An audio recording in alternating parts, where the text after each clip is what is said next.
अथ पञ्चमोऽध्यायः। अर्जुन उवाच सन्न्यासं कर्मणां कृष्ण पुनर्योगं च शंससि यच्छ्रेययेतयोरेकं तन्मे ब्रूहि सुनिश्चितम्।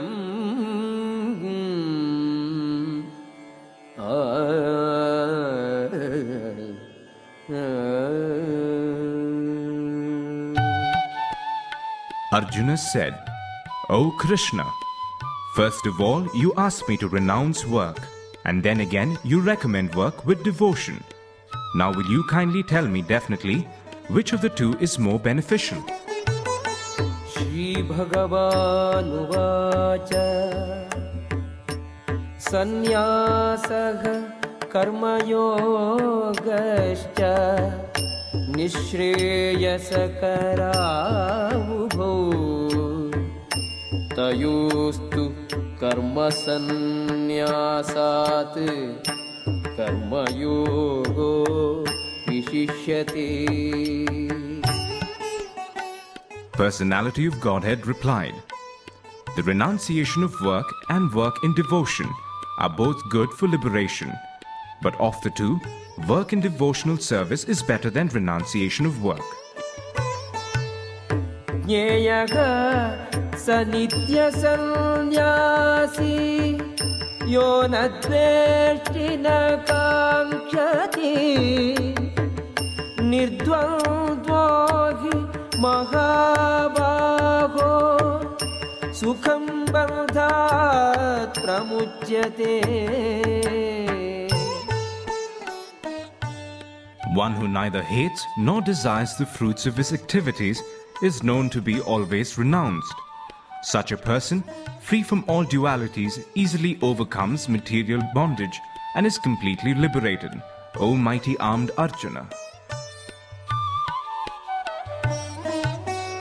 Sankhya yoga prithak balaha pravadanti na panditaha ekamapyasthitaha samyak ubhayor vindate phalam.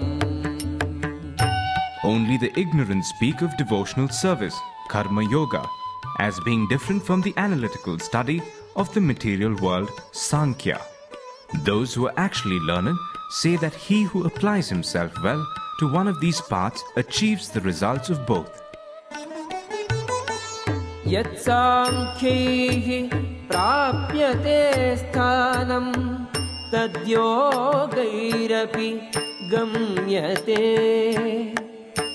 ekam sankhyam cha yogam cha yapashyati sapashyati. One who knows that the position reached by means of analytical study can also be attained by devotional service, and who therefore sees analytical study and devotional service to be on the same level, sees things as they are.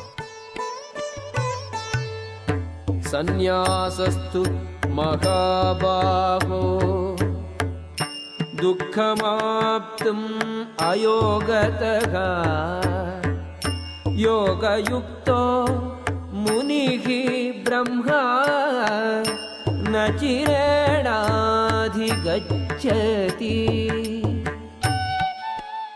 Merely renouncing all activities, yet not engaging in the devotional service of the Lord cannot make one happy. But a thoughtful person engaged in devotional service can achieve the supreme without delay. Yoga yukto vishuddhatma vijitatma jitendriyaha sarvabhutatma bhutatma kurvannapi na lipyate. One who works in devotion, who is a pure soul, and who controls his mind and senses is dear to everyone. and everyone is dear to him. Though always working, such a man is never entangled. Naiva kinchit karomiti yukto manyeta tattvavit pashyan shrunvan sprushan jigran ashnan gachan swapan shwasan pralapan visrijan grandhan unmishal nimishallapi indriyani indriyartheshu vartanta iti dharayan.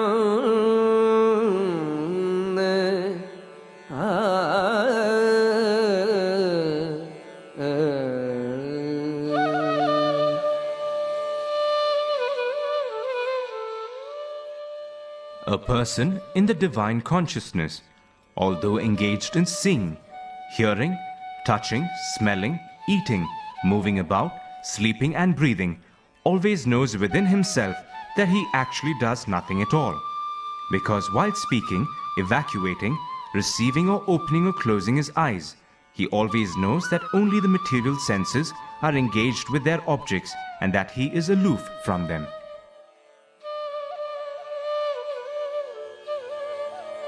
ब्रह्मण्याधाय कर्माणि संगं त्यक्त्वा करोति यः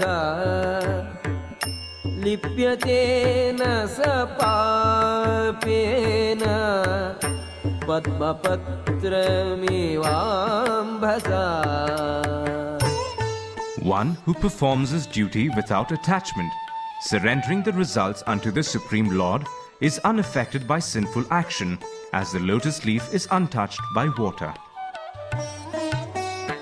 Kayena manasa buddhya kevalai indriyairapi yoginaha karma kuruvanti sangam tyaktva atma shuddhaye. The yogis, abandoning attachment, act with body, mind, intelligence, and even with the senses, only for the purpose of purification. Yuktaha karma phalam tyaktva shantimapnoti naishchikim ayuktaha kamakarena phale sakto nibadhyate. The steadily devoted soul attains unadulterated peace because he offers the results of all activities to me, whereas a person who is not in union with the divine, who is greedy for the fruits of his labor, becomes entangled. Sarva karmani manasa sanyasyaste sukham vashi navadvare pure dehi naiva kurvan karayan. When the embodied living being controls his nature and mentally renounces all actions, he resides happily in the city of 9 gates, the material body, neither working nor causing work to be done. Na kartrutvam na karmani lokasya srijati prabhu na karma phalasam yogam svabhavastu pravartate. The embodied spirit, master of the city of his body, does not create activities, nor does he induce people to act, nor does he create the fruits of action. All this is enacted by the modes of material nature. Nadatte kasyachit papam na chaiva sukritam vibhuhu ajnanena